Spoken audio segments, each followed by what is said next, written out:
আমার মনে হয় স্বরাষ্ট্রমন্ত্রী আইনের ব্যাখ্যা না দিয়ে আইনমন্ত্রী আইনের ব্যাখ্যা দিবেন। স্বরাষ্ট্রমন্ত্রীর এসবে মনোযোগ দেওয়া দরকার। স্বরাষ্ট্রমন্ত্রীর মনোযোগ দেওয়া দরকার। সারা দেশে কোথায় কোথায় সন্ত্রাসীরা রয়েছে সেই সকল সন্ত্রাসীদের তালিকা করে তাদেরকে বিচারের ব্যবস্থা করা দরকার। স্বরাষ্ট্রমন্ত্রীর উচিত মাননীয় সদস্য নেতাকর্মীরা হত্যার শিকার হয়েছে তাদের বিচারের ব্যবস্থা করা দরকার। ধন্যবাদ। সংসদে প্রধানমন্ত্রী স্বরাষ্ট্রমন্ত্রী হয়েছেন, রক্ত ঝরার পরে রক্ত ঝরিয়ে গুলিবিদ্ধ হয়ে 3 দিনের মাথায় গুলিবিদ্ধ হয়ে দয়া করে থামুন। মাননীয় সংসদ সদস্য আপনার বক্তব্য অব্যাহত রাখুন। 144 ধারার মধ্যে আবার নিজে গুলিবিদ্ধ পা দিয়ে বের হয়ে গিয়ে সংবাদ সম্মেলন করে বলেছি আবার রাস্তায় নামুন, হাজিরা প্রতিহত হতে হবে। আমরা বলেছি নতুন বাংলাদেশ দিব। আমরা নতুন বাংলাদেশ আবার প্রতারণার রাজনীতি দেখতে চাই না, প্রবঞ্চনার রাজনীতি দেখতে চাই না। যেই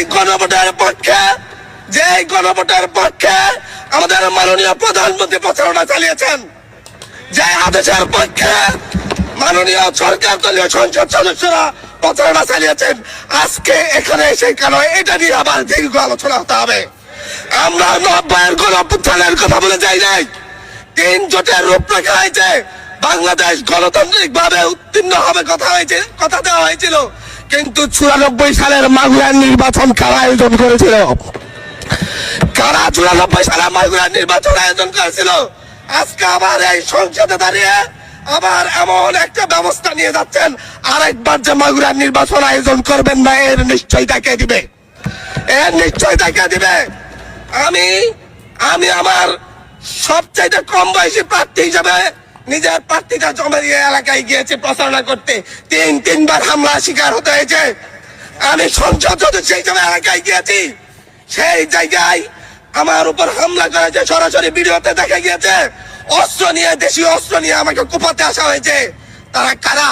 ওরা তো তারাই যাদের প্রত্যেকের হাতে বিএনপি দলীয় নেতা কর্মীদের রক্ত লেগে আছে, প্রাণ লেগে আছে। এই বিশ্বাসঘাতকতা মাননীয় স্পিকার, এই রাষ্ট্র আর সইবে না, আপনারাও সইতে পারবেন না। বিশ্বাসঘাতকতার মূল্য এই দেশে আবার দিতে হবে আপনাদেরকে। আপনারা যারা আপনাদের ভাইদের রক্ত জড়িয়েছে, খুন করেছে, খুনের মামলা আছে, তাদেরকে আবার পুনর্বাসিত করে আমাদেরকে খুন করার জন্য লেলিয়ে দিচ্ছেন। চট্টগ্রাম থেকে এক সাংগঠনিক নেতাকে পাঠিয়েছে অস্ত্র সহ আমাদের লোকজনের উপর হামলা করতে।